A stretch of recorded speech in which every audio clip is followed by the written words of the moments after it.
जय श्री कृष्णा। ज्ञान मार्ग चैनल पर आप सभी का हृदय से स्वागत है।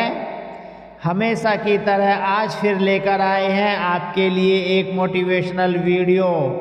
जीवन में सुख शांति और समृद्धि के लिए आज का वीडियो बहुत ही महत्वपूर्ण होने वाला है। तो चलिए फिर इस वीडियो को शुरू करते हैं। याद रखना, दिल के कोने में एक मंदिर बना लो, माता पिता की मूरत उसमें बिठा लो, दिया ना जलाओ पर गले से लगाओ, आरती के बदले कुछ उनकी सुनो और अपनी सुनाओ।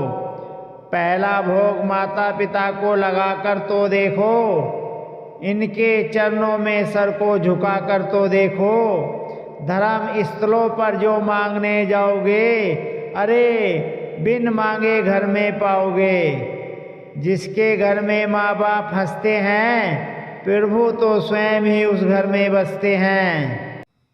भक्ति जब भोजन में प्रवेश करती है तो भोजन प्रसाद बन जाता है। भक्ति जब भूख में प्रवेश करती है तो भूख व्रत बन जाती है।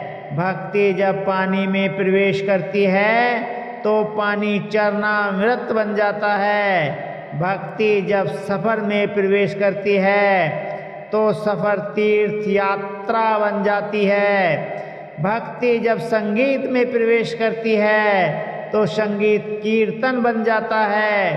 भक्ति जब घर में प्रवेश करती है तो घर मंदिर बन जाता है। भक्ति जब कार्य में प्रवेश करती है तो कार्य कर्म बन जाता है। भक्ति जब क्रिया में प्रवेश करती है तो क्रिया सेवा बन जाती है। और भक्ति जब व्यक्ति में प्रवेश करती है तो व्यक्ति मानव बन जाता है। सत्य वचन, दूसरों की परेशानी का आनंद ना लें, कहीं भगवान आपको वह गिफ्ट ना कर दे, क्योंकि भगवान वही देता है जिसमें आपको आनंद मिलता है। बहुत बहुत मोटिवेशन। अहम से ऊंचा कोई आसमान नहीं, किसी की बुराई करने जैसा आसान कोई काम नहीं, स्वयं को पहचानने से अधिक कोई ज्ञान नहीं, और क्षमा करने से बड़ा कोई दान नहीं। जीवन में यही देखना महत्वपूर्ण नहीं कि कौन हमसे आगे है या कौन पीछे, यह भी देखना चाहिए कि कौन हमारे साथ है और हम किसके साथ। जुड़ना बड़ी बात नहीं, जुड़े रहना बड़ी बात है। नाम और बदनाम में क्या फर्क है? नाम खुद कमाना पड़ता है और बदनामी लोग आपको कमा के देते हैं। जरूरी नहीं कि जिसमें सांसें नहीं वो ही मुर्दा है, जिसमें इंसानियत नहीं है वो भी तो मुर्दा ही है। देश कुछ इस तरह भी बदलने लगा है कि लोग गाय चराने में शर्म और कुत्ता घुमाने में गर्व करने लगे हैं। लंबा धागा और लंबी जुबान केवल समस्याएं ही पैदा करती हैं, इसलिए धागे को लपेटकर और जुबान को समेटकर ही रखना चाहिए। कृष्णा उपदेश, दुनिया में दान जैसी कोई संपत्ति नहीं, लालच जैसा कोई रोग नहीं, अच्छे स्वभाव जैसा कोई आभूषण नहीं, और संतोष जैसा कोई सुख नहीं। लोग कहते हैं कि कलयुग आ गया, पर लाया कौन? स्त्री अपनी शर्म भूली, पुरुष अपने संस्कार भूला, गुरु अपना धर्म भूला, नेता अपना कर्म भूला, और तो और इंसान अपनी इंसानियत भूला। सोचो, संगीत सुनकर ज्ञान नहीं मिलता, मंदिर जाकर भगवान नहीं मिलता।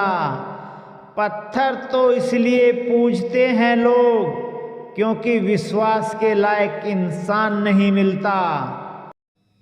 पेड़ के नीचे रखी भगवान की टूटी मूर्ति को देखकर समझ आया कि परिस्थिति चाहे जैसी भी हो, पर कभी खुद को टूटने नहीं देना, वरना ये दुनिया जब टूटने पर भगवान को घर से निकाल सकती है तो फिर हमारी तो औकात ही क्या है।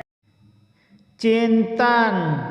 खोई हुई दौलत कड़ी मेहनत से पाई जा सकती है। खोया ज्ञान अध्ययन से हासिल किया जा सकता है। खोया स्वास्थ्य औषधि या संयम से हासिल किया जा सकता है, लेकिन खोया समय सदा के लिए चला जाता है। उत्तम विचार। जो इंसान अच्छे विचार और अच्छे संस्कारों को पकड़ लेता है, फिर उसे हाथ में माला पकड़ने की जरूरत नहीं पड़ती। बुरा कर्म पर्सनल लोन की तरह होता है। झटपट मिलने का आनंद तो देता है, लेकिन बहुत दिनों तक चुकाने का दर्द भी देता है, और जितना मिला उससे ज़्यादा चुकाना होता है। धर्म का अर्थ धाम से पूछो, प्रेम का अर्थ श्याम से पूछो। कितने मीठे हैं बेर सबरी के, पूछना है तो श्री राम से पूछो। जय श्री राम।